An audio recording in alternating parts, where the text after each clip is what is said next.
Welcome back.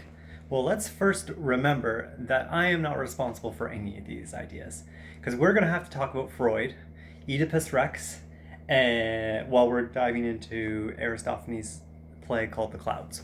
So I'm just going to read the introduction. So I went through the play, and there's just way too many characters. It's a play, and so I think we're just gonna get lost in the weeds there and trying to figure out who's who in the zoo, what they're saying, and what they're trying to do. So I'm figuring that we're just going to go through the introduction, which isn't overly long, but we're gonna have to page 29 to 37. So it's gonna be pretty short today, only about 8 pages. Um, but I am not responsible for these ideas. Okay, we'll just dive right in. Socrates' guilt. Socrates of Aristophanes' Clouds denies the existence of Zeus, introduces novel cloud goddesses into Athens, and teaches a young man that incest and father beating are permissible. In short, Socrates disbelieves in the gods of the city, introduces novel daemonia, and corrupts the young, the very charges on which he was convicted 24 years after the clouds was first introduced. It appears that Aristophanes takes the side of Athens against Socrates. This is true in part, but there are other and deeper differences between the poet and the philosopher, as there are also differences between the poet and Athens. So that was section one. They divided up this introduction into different parts. So section one was Socrates' guilt. That was it right there. Section two, the plot. The Clouds tells the story of Socrates' disastrous encounter with Strepsiades, an old man whose son's extravagance is about to ruin him. Strep goes to Socrates' thinkery, which is his school, I guess, that he has. It's called the thinkery, to learn how to make the weaker speech the stronger. That is, how to twist his way out of the grasp of his creditor's lawsuit. He quickly discovers that Socrates' course of instruction goes far beyond training and in courtroom oratory. It is concerned with the truth about the nature of things, including the things in the heavens and under the earth, and especially with the truth about the gods. Zeus does not even exist, says Socrates, and the true gods are the clouds, those airy forms in the sky that imitate all beings. Strep, being old and somewhat literal-minded, finds out that his intellect is too meager to complete the rigorous program of Socratic theology, grammar and meter, and dialectic problem-solving.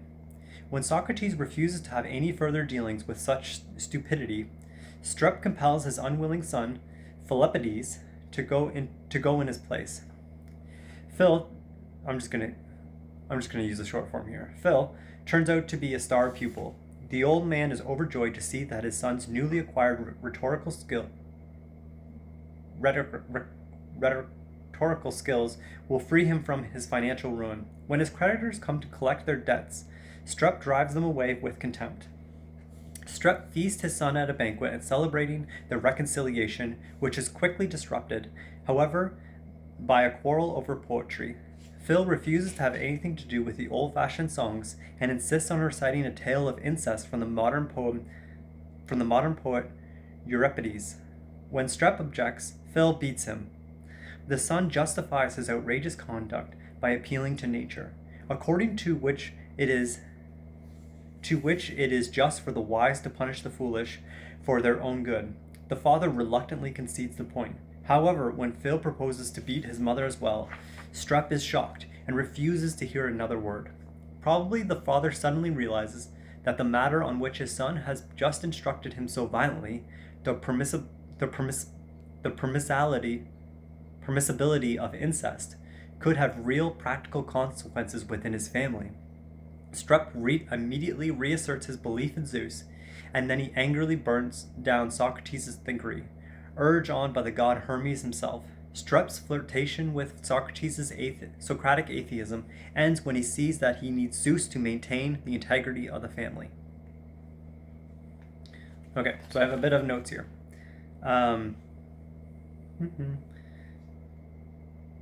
Yeah, so I guess this is also similar to how many theists claim that there can be no morality outside of God, and like this is supposed to be an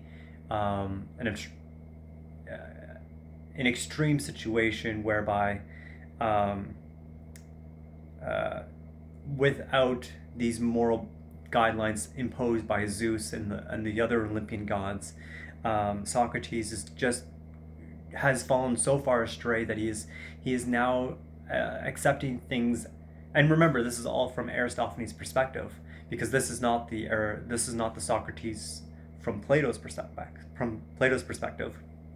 That Socrates is now believing in these absurd things, like that he can beat his parents, or at least he's teaching these things to Philippides, that he could beat his parents, and that incest is okay within the family.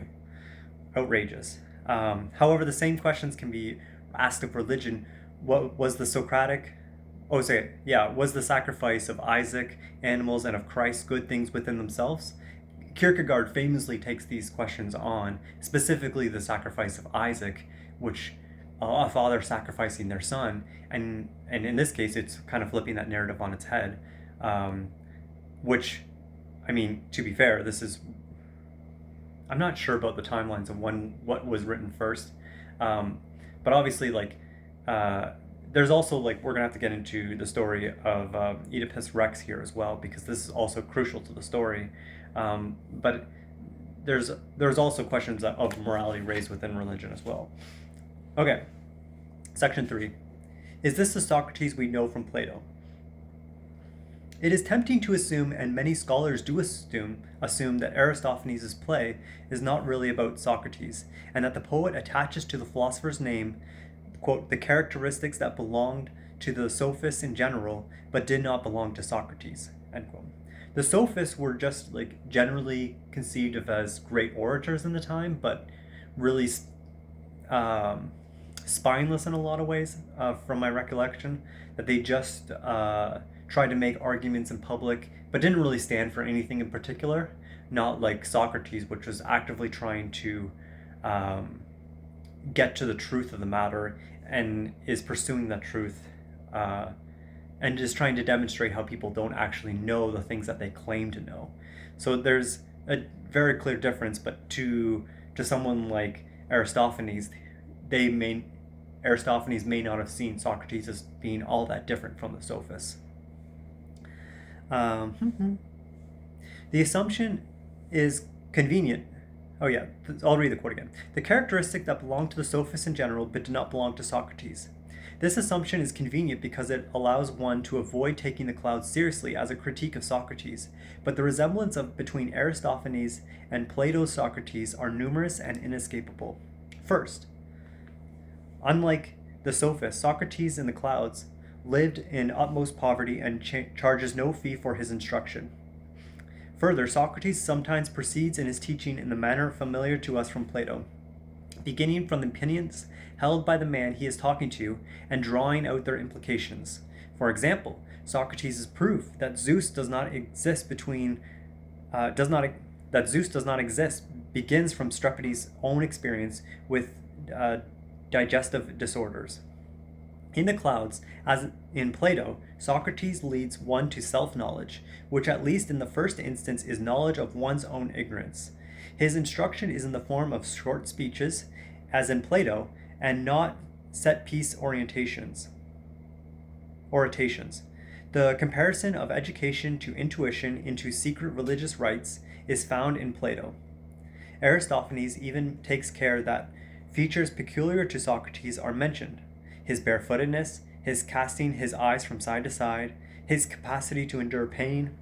To be sure, there are differences between the Socrates of Aristophanes and Plato. The question is whether these differences are decisive. It is true that the Aristophanes Socrates is an avid student of nature, of the things under the earth and the heavenly things, when the Platonic Socrates shows little interest in such matters. Yet in Plato's Phaedo, Socrates admits that he did pursue such inquiries when he was younger. Could Aristophanes be writing about the young Socrates? Possibly so, but Socrates was already 46 at the time the Clouds was first produced. Aristophanes may have seen that although Socrates had abandoned the experimental physical science of his youth, he continued in other ways his quest to know all things that are. Plato's Socrates certainly affirmed such a comprehensive concern.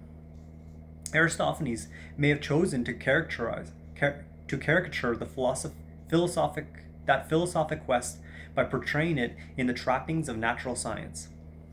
Other differences between Plato's and Aristophanes' account of Socrates might be mentioned. Plato's Socrates does not teach people how to, quote, make the weaker speech the stronger, end quote. Still, anyone was free to listen to Socrates talking and refuting others, and his example obviously enabled some of his followers to learn how to speak cleverly.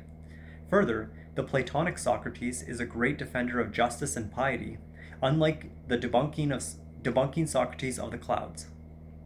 Nevertheless, Plato's Socrates departs radically from the traditional understanding of these virtues, denying in particular Zeus's authority as their sanction.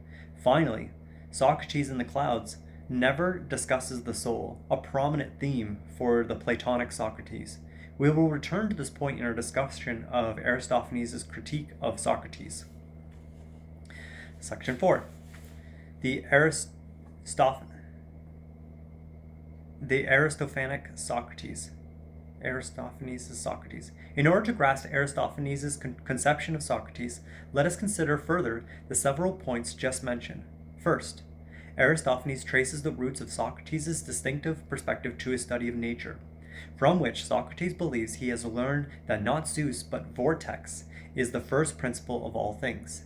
In order to demonstrate the non-existence of Zeus, a being whose governance of the cosmos involved will and choice, Socrates must examine everything from the intestines of gnats, G-N-A-T-S, gnats, and to the courses of the moon in order to demonstrate that all things proceed from necessity rather than will.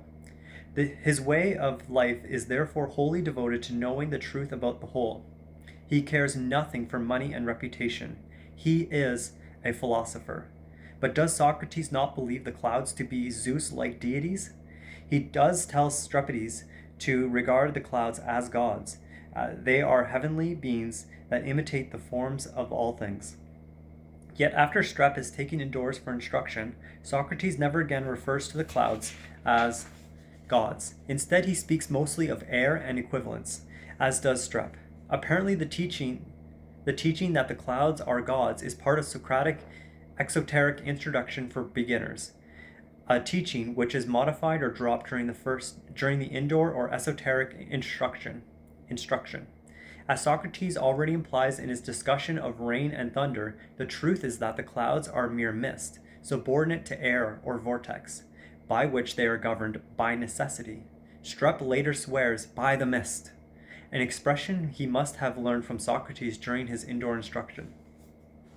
Second, Socrates gives considerable attention to speech and language. He instructs Strep in poetic meters and in correct grammatical usages. And he teaches Philippides persuasive speaking. Socrates is especially concerned, for example, that words with masculine gender must be applied to masculine beings. He seeks to reform language so that it will be precise as possible in portraying the things it names. We may sum up Socratic linguistic interests as the things it names. We may sum up Socratic linguistic interests as twofold: correctly describing the natures of things and teaching, or persuading others to accept one's own opinions. Third, Socrates' indifference to justice and piety in the play might lead one to think that he gives no thought to moral matters. It is true that he does not speak of them explicitly, but we see the effects of his opinions about them. Socrates keeps just and unjust speech on the premises of the thinkery. This means that he is aware of and examines the various arguments for and against conventional or legal justice. Further, we may assume that Strep learned from Socrates the arguments he uses against his creditors, that the wise have no obligations to the ignorant, and that taking interest is unjust because contrary to nature, since money, like the sea, does not naturally increase in size. Beyond this, from Strep's quarrel with his son, we see that Socrates taught Philip to respect the wisdom of Euripides, the anti-traditional poet, who appears not to regard incest as wrong. Most revealing, Philippides proposes that relations between son and father and son and mother be based on not on a traditional family roles, but on nature. If the son is wiser than the father, then he may justly beat him for his own good, just as the father beat his son when he was a child. And it is hinted that the son may likewise take the father's place even in the manner of conjugal rights. Philippides regards the shocking crimes of Oedipus as perfectly acceptable conduct. Okay, so this is when Oedipus is first mentioned. So Oedipus Rex was a play. Ooh, it's going to test my memory. We watched the whole play. There's like a 1960s adaptation of it that was turned into a movie, and we watched it in philosophy class during one of our lectures, and basically it's Oedipus, I believe, is the prince, and there was an oracle given when he at his birth or before his birth, something like that, to say that he would kill his father and sleep with his mother. And so in order to ensure that the oracle would never come to pass, he runs away from his hometown and lives in a nearby lives in another city altogether. But by running away, he makes the oracle come to pass. And so his city eventually goes to war, and he ends up killing his father. And then they take in the city that they took over, but unbeknownst to him, that city took in refugees from his hometown, and then he ends up falling in love with the person who ends up being his mother, who he sleeps with, which I mean, totally messed up and very bizarre. But this is also the play that Freud also references quite explicitly in, I think it's in Civilization and Its Discontents, where you're getting into Freudian psychology about how this is like an underlying some underlying condition of the male ego or whatever. So I mean, it's creepy and it's not convincing to anyone in this space, but like obviously it's used like as a counterpoint to make fun of Socrates and to say like, oh, Socrates is so morally corrupt that he would even believe that the Oedipus story is morally acceptable because he does not actually believe in Zeus, and it's used as that kind of counterpoint that like only a wicked person who does not understand the good things in the world would accept such things. But I mean, I'm not certainly no expert on. I've certainly not taken the time to study Oedipus Rex more than that, other than to know that it's a Greek tragedy about such things. So here we go. The sacred prohibitions of the traditional laws and ultimately of Zeus have no relevance whatsoever. In sum, the Socrates of the clouds holds that conventional laws and customs must be judged in light of nature, and that the cosmos is governed by a natural principle or being, not by a willful God. On earth, wisdom is the natural title to rule, and there is nothing sacred about family relations. The purpose of life is to pursue knowledge of all things, to philosophize. When due allowance is made for the cosmic caricature of these notions, they are hardly unfamiliar to the reader of Plato. They may be found in part, stated less bluntly and offensively to be sure, in the dialogues translated in this collection. Socrates develops them most fully in the Republic. Section 5. Is unjust speech a spokesman for Socrates? So I believe unjust speech is a character within the play. Just speech is a character and unjust speech is a character. So is unjust speech a spokesman for Socrates? So far, we have not had occasion to discuss the public contest between just and unjust speech, which Socrates stages for Philippides' sake. In this, perhaps most memorable scene of the comedy, just speech, the spokesman for the old-fashioned traditional way of life in Athens, is defeated in argument by unjust speech, who shamelessly celebrates immoderate self-indulgence. Just speech defends justice by appealing to the gods, about whom he has learned from the poets, and to the ancestral ways. He describes the education in moderation, manly strength, and respect for the old, that enabled the former Athenians to defeat the Persians at the Battle of Marathon. Just speech is no enemy of sexual pleasure, but he insists that it be pursued with decency and restraint. Unjust speech refutes just speech by pointing out the contradictions in the very authorities that his opponent cites. The poets approve of spending time in the marketplace. Hercules indulges in luxury, and Zeus himself practices adultery and father beating. Moreover, the prominent Athenians are known passive homosexuals. Yeah, that's pretty clear in if you ever read the book about the Symposium. That there's like mild homosexuality all throughout Athens, and that's very well documented. Just speech's position, which rests entirely on convention, that is, on the authoritative opinions of the poets and respectable men, turn out to be opposed by those very authorities. The argument of just speech, therefore, self-destructs. Many scholars suppose that unjust speech is a spokesperson for Aristophanes' Socrates, but in fact there are decisive differences between them. Unjust speech is popular in Athens, while Socrates is ignored or despised by all. Unjust speech praises indulgences and pleasures, but Socrates teaches extreme self-denial. Although unjust speech claims to appeal to nature, he follows the same standards, poetry and public opinion, as just speech. Unjust speech endorses openly the homosexual pleasures covertly preferred by just speech. Unjust speech despises conventionality, but only for the sake of conventionality's secret convictions about the good. In short, neither just nor unjust speech transcends the plane of received opinion. Unlike both, Socrates in the Clouds resolutely pursues knowledge of nature by learning. The contest between just and unjust speech explores and explodes the premise of ordinary law-abidingness and ordinary lawlessness. It may therefore be understood as Socrates' way of introducing Philippides to the problem of justice, a problem that will be adequately treated only in the young man's indoor instruction, which takes place during the second parabasis.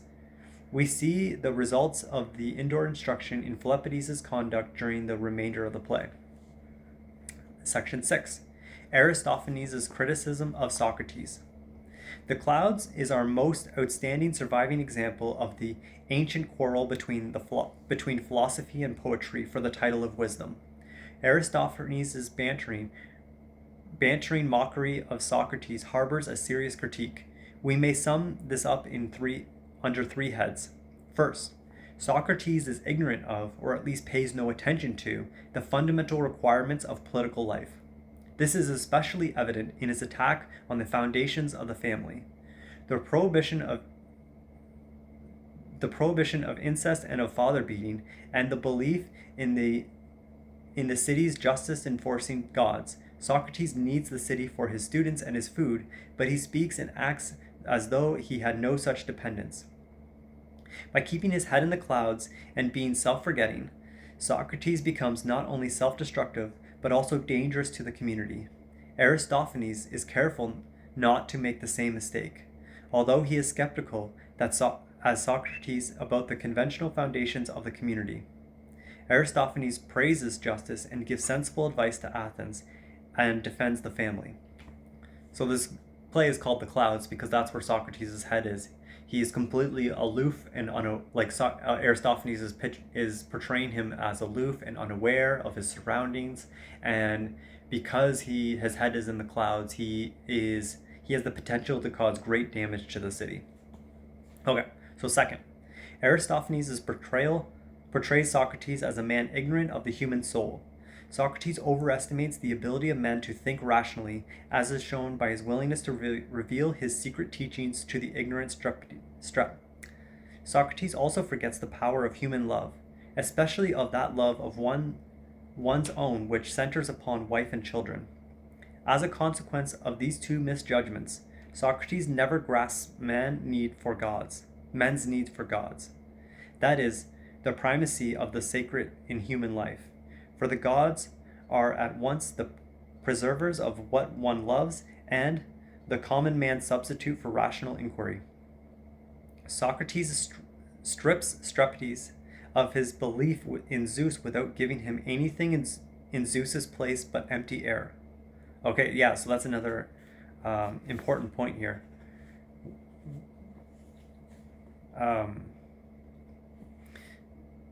Because if you were to remove religion and to say that it is bunk, and you are not going to do the work to show the other side of it, of what you can replace religion with, you're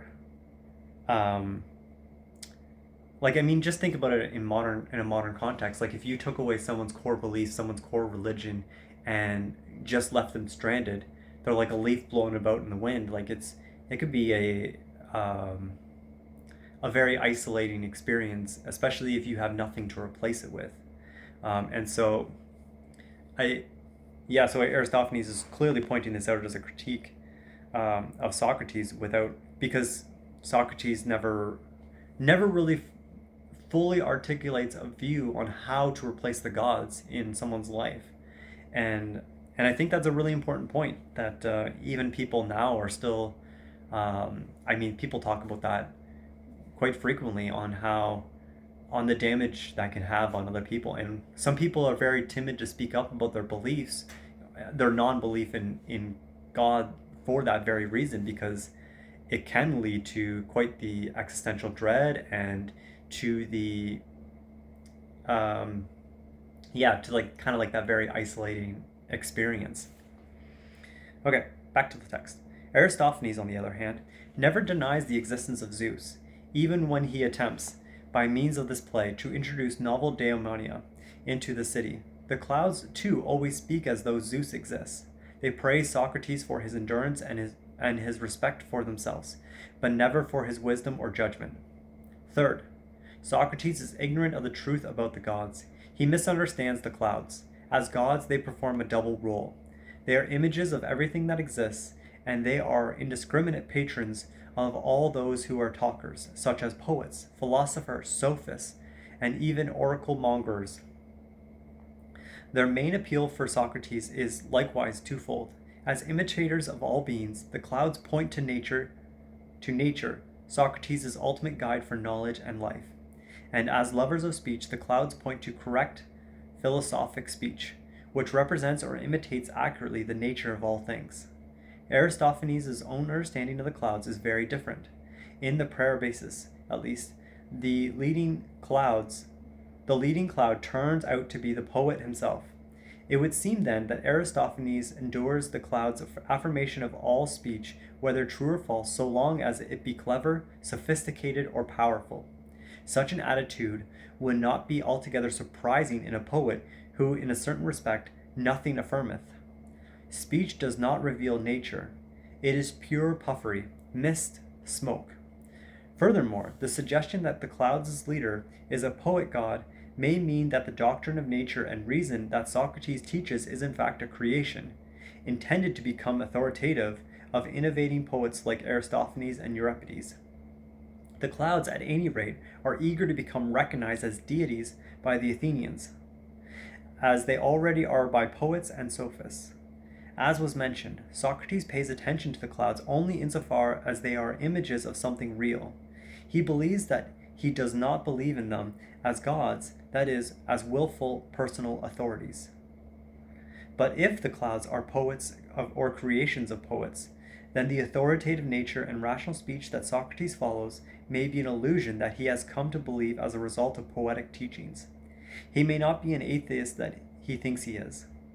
Does the philosopher's endless quest for knowledge rest, according to Aristophanes, on a non-rational conviction learned from poets? Is the philosopher's chief error the belief that nature can be known through rational speech and that can provide an adequate guide to life? Does the only source of human meaning, then, spring from the authoritative gods created by the wisest poets? For answers to these questions, one would have to investigate the other 10 surviving plays of Aristophanes. 7. Plato's defense of Socrates. We're on the second last page. It is probably impossible to say how much of the Platonic Socrates is deliberate poetic creation Plato in response to Aristophanes' attack. Plato himself raises the question when he said in his second letter that his dialogues are those of Socrates become young and beautiful. Notably, Plato, this is in brackets, Plato was only about 20 at the time of Socrates' death. So clearly all of Plato's works was essentially written after Socrates had already died, and he could make him young and beautiful again, thereby fleshing out his arguments stronger and perhaps just retelling these stories with perhaps some poetic license being taken. In any event, let us consider Plato's implicit responses to the three Aristophanes criticisms of Socrates just mentioned. First, does Plato-Socrates support the foundations of the city? We saw in our first discussion on the apology of Socrates and Crito that the Socrates of these works appears to be more of a supporter of ordinary law-abidingness than he really is. But we also noted that the surface impression gathered by the reader is more appealing and less shocking than the surface impression created by Socrates on his audience within the Apology of Socrates. Plato's readers think Socrates noble, but Socrates' juror condemned him to death. It seems that even the Platonic Socrates has some trouble concealing from the many the convention-assaulting implications of his private views. Second, as for Socrates' alleged misunderstanding of the human soul, his dealings with Euthyphro and Crito suggest a man far more perceptive of human character than the Socrates of the clouds. In each case, the interlocutor is left with his conventional convictions more or less intact and perhaps improved, and this pattern would seem to be true of Plato's other Socratic dialogues as well. Some questions might be raised, however. Does Socrates' stripping away of conventional opinions from the young Charmides have the effect of liberating that vain young man from a certain habitual decency? Does Socrates' conversation with the young Lysis cut him off from conventional trust that renders most friendships and most families possible? Does Socrates know his man in each case before he undertakes with him his unsettling inquiries? A persuasive defense of Socrates is probably possible in these and other instances, but the clouds makes us wonder whether these defenses could be entirely successful. Certainly, the Platonic Socrates' theoretical grasp of the soul is far-reaching.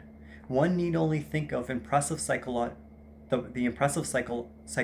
of the Republic. Still, even Plato makes us wonder how adequately Socrates applied his insights in the dealings with many ordinary men. One might contrast the Athenian stranger of Plato's laws, from whose words the gods are rarely absent, with Socrates, whose allusions to the divine are usually taken by his listeners to be ironic. Finally, on the principal question of whether poetic creativity is superior to philosophic knowledge of nature, it appears that Plato entirely endorses Socrates' view. To be sure, in Plato, one does encounter the hesitation appropriate to the unfinished character of the philosophical quest for wisdom. Consequently, the Platonic philosopher is attentive to the claims of his adversaries. Whether Zeus and traditional Athens or poetic wisdom, and not contemptuous of them as is the Socrates of the clouds. Consider, for example, Plato's willingness to give pious old Cephalus a hearing, and his examinations of the case for poetry, We may conclude that Plato's defense of Socrates succeeds in rescuing philosophy from the poet's condemnation, although his defense partly concedes the validity of Aristophanes' charges. It goes on to show that there is no necessary conflict between the philosophic life on the one hand and knowledge of the human soul and public responsibility on the other. Characteristic of Plato's teaching in this respect is his turning away from Socrates' city of virtue, whose public hero is the philosopher.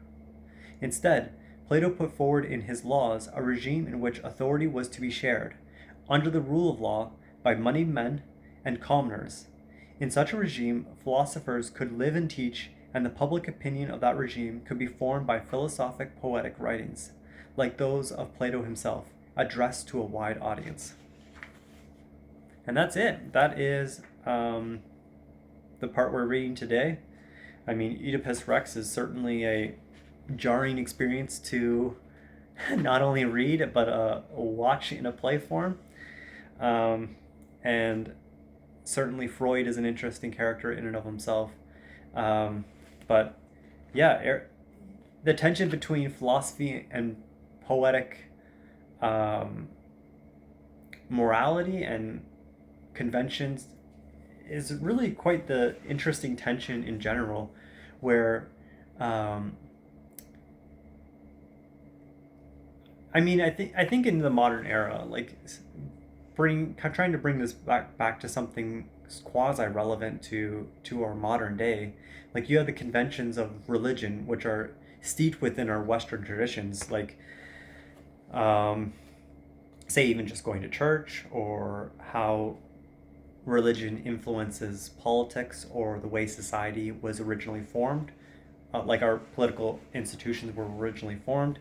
Uh, and then you have all these other conventions as well, like how the separation of church and state, and separation of powers, and the checks and balances on power. Like you could see all those things being um, challenged now with populist leaders, but for the most part, these things help keep a stable society, and they're not.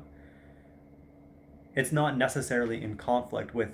Doesn't necessarily need to be in conflict with the quote unquote philosophic life of pursuing truth, but at the same time, we need to realize that like, the convention defined role that philosophy plays is one to where, just like Socrates would say, I think, the goal is to beat the gadfly, to spur society on to reach a deeper level of thinking and rationality within the decisions that they make.